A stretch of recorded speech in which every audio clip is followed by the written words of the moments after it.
دروازہ زور زور سے بجا۔ 1 2 3۔ سعدی نے آ رہا ہوں کہتے راہداری پار کی۔ دوبارہ دستک ہوئی، بیل بھی بجی۔ او ہو! اس نے دروازہ کھولا، سامنے فارس کھڑا تھا۔ یار ماموں، میں کھول ہی رہا تھا، آپ… گڑبڑا کر وہ چپ ہوا۔ فارس نے آنکھ سے اشارہ کیا اور پیچھے مڑ کر کہا، آئیے ماموں۔ سعدی کے لب کھل گئے۔ مطلب ماموں کے ماموں؟ وہ دیکھے بغیر اندر بھاگا۔ امی کچن میں شام کی چائے کو دم لگا رہی تھیں۔ وہ ان کے سر پر جا پہنچا۔ امی، ماموں کے ماموں آئے ہیں۔ مطلب… افو! کیا؟ پہلے تو امی کو سمجھ نہیں آیا اور جب آیا تو جلدی سے باہر آئیں۔ فارس راہداری سے ہوتا ہوا ان کو لا رہا تھا۔ گرے سوٹ میں ملبوس، باریک تراشیدہ سفید سرمئی مونچھوں والے، کافی باروب مگر ہینڈسم آدمی تھے۔ آنکھوں میں ایک سخت سا تاثر تھا، گردن میں سریا۔ امی کے سلام کا سر کے خم سے جواب دیا۔ تنے ابرو کے ساتھ کروفر سے بڑے صوفے پہ ٹانگ رکھ کر بیٹھے۔ بہت اچھا لگا کہ آپ آئے۔ امی اپنی ابتدائی بوکھلاہٹ پہ قابو پاتی کہتے ہوئے صوفے کے کشن برابر کر رہی تھیں۔ شکر کے لاؤنج صاف پڑا تھا۔ پھر بھی نظر گھما کر دیکھا اور جب فارس پہ نگاہ ٹھہری تو ندرت نے بتایا کیوں نہیں والے انداز میں اسے گھورا، مگر وہ ذرا سے شانے اچکا کر سنگل صوفے پہ جا بیٹھا۔ یہ میرا بیٹا ہے سعدی، امی سامنے کھڑی تعارف کروانے لگی۔ سعدی نے مسکرا کر سلام کیا۔ انہوں نے بنا مسکرائے مگر شائستگی سے جواب دیا۔ وہ کشن لے کر کارپیٹ پہ بیٹھ گیا۔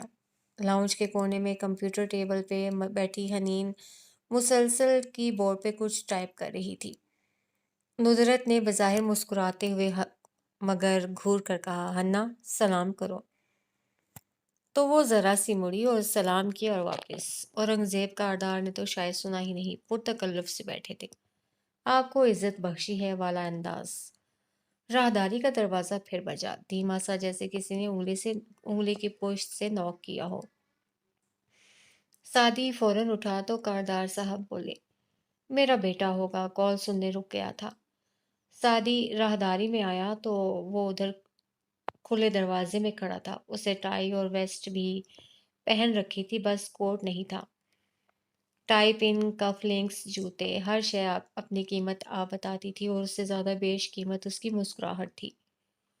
میں ہاشم کاردار، میرے ڈیڈ غالباً اندر ہیں۔ وہ مسکراتے ہوئے اپنائیت سے بولا تھا۔ سعدی جلدی سے اس تک آیا۔ جی وہ اندر ہیں، میں سعدی یوسف ہوں، اس نے بھی مسکرا کر بتایا، اندر آنے کا راستہ دیا۔ ہاشم ندرت سے بھی اسی مسکراہٹ کے ساتھ بولا، پھر اپنے باپ کے ساتھ صوفے کے دوسرے سرے پہ جا بیٹھا۔ سعدی کو محسوس ہوا کہ وہ ہمیشہ اپنی گہری آنکھوں سے اطراف کا جائزہ لیتے ہوئے مسکراتے رہنے کا عادی تھا۔ جو بھی تھا وہ اسے اچھا لگا تھا۔ ہاشم کی شادی ہے اگلے ہفتے، ولیمہ کا کارڈ مل گیا آپ کو؟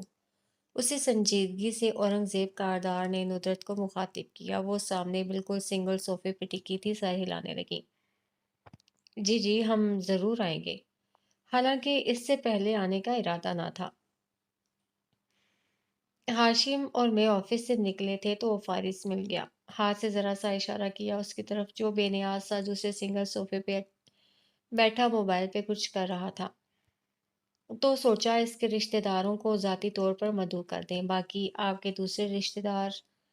نظر بھر کر ہاشم کو دیکھا، وہ سب ہاشم سنبھال لے گا۔ ہاشم نے اس بات میں سر کو خم دیا۔ اب اورنگزیب کاردار کلائی پہ بندھی گھڑی کو دیکھتے خاموش بیٹھے تھے۔ بہرحال ان کی مہربانی تھی کہ وہ چلے آئے، ورنہ مزاج کے تو وہ اس طرح سخت اور غصہ ور مشہور تھے۔ ندرت نے سوچا۔